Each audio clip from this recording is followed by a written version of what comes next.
What you are about to hear is not merely a historical variation, it is a rupture. For nearly 2 millennia, the West has believed that the story of the resurrection ended with an empty tomb, stone rolled away, body gone, faith confirmed.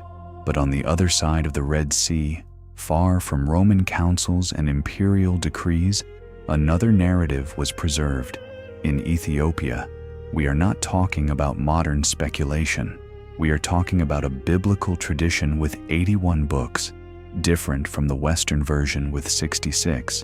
Among these texts is the Mashafa Kedan, the so-called Book of the Covenant, and in it, the 40 days after the resurrection are not silent. They are urgent. The Christ described there does not appear merely to comfort. He instructs, he warns, he reveals, not about a future heaven, but about the invisible structure of the present.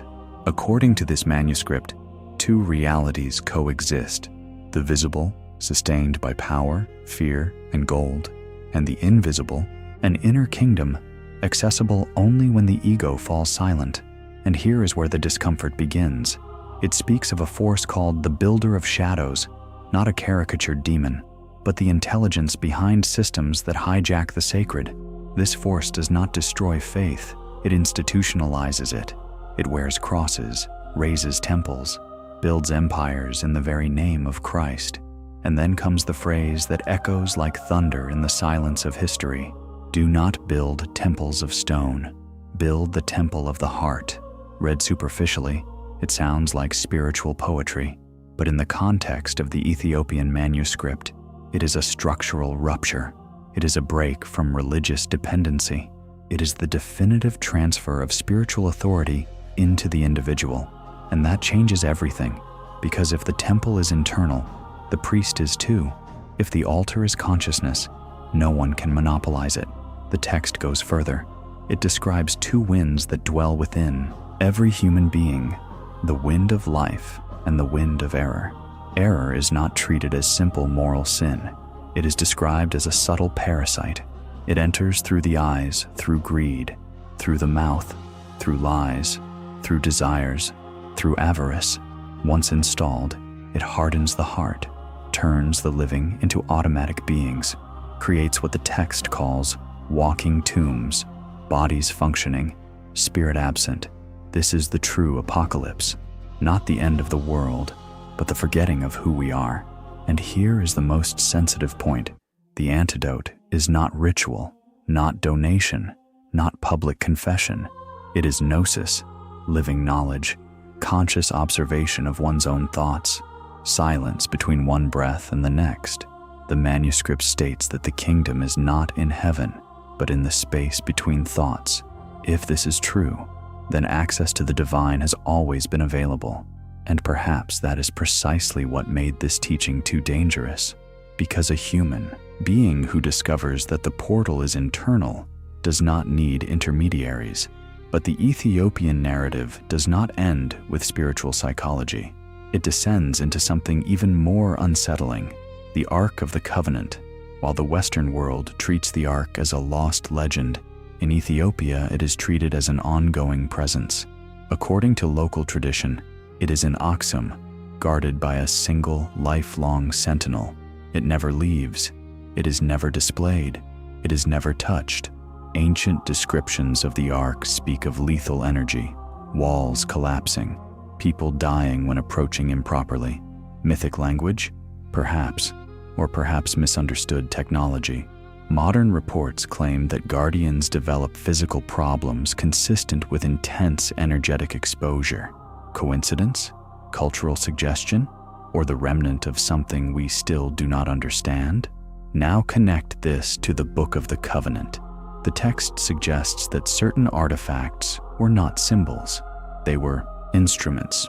Instruments for amplifying consciousness, bridges between frequencies, interfaces between matter and something beyond it. And here, the discomfort deepens, because if faith and technology were once united in the past, what exactly was lost? And why would Ethiopia preserve it while empires fell? There is another unsettling detail. The manuscript speaks of a future era called the time of illusory webs, a period when people would communicate without mouths, see without eyes, be connected, yet empty, constant images, infinite distractions, truth shaped by invisible mechanisms. It is impossible not to recognize the description, but the text does not treat this era as condemnation. It treats it as a trigger.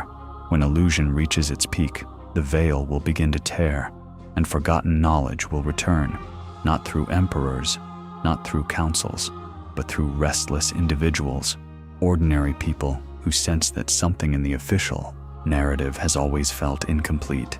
Perhaps that is why these manuscripts are emerging now, not as rebellion, but as synchronization. And here is the part that demands inner honesty.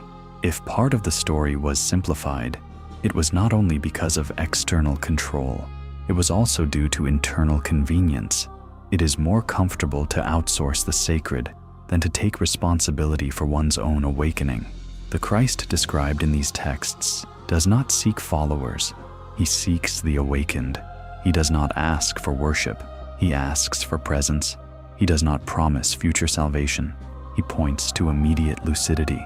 And perhaps the true meaning of resurrection was never about returning from physical death, but about awakening from spiritual death.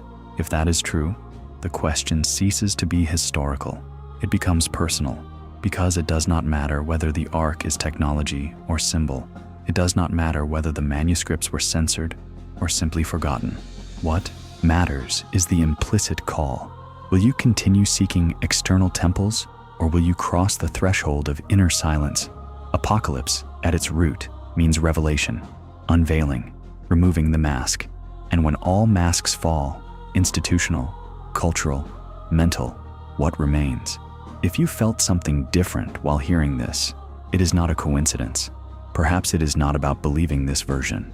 Perhaps it is about realizing there has always been more, and that awakening is not a spectacular collective event.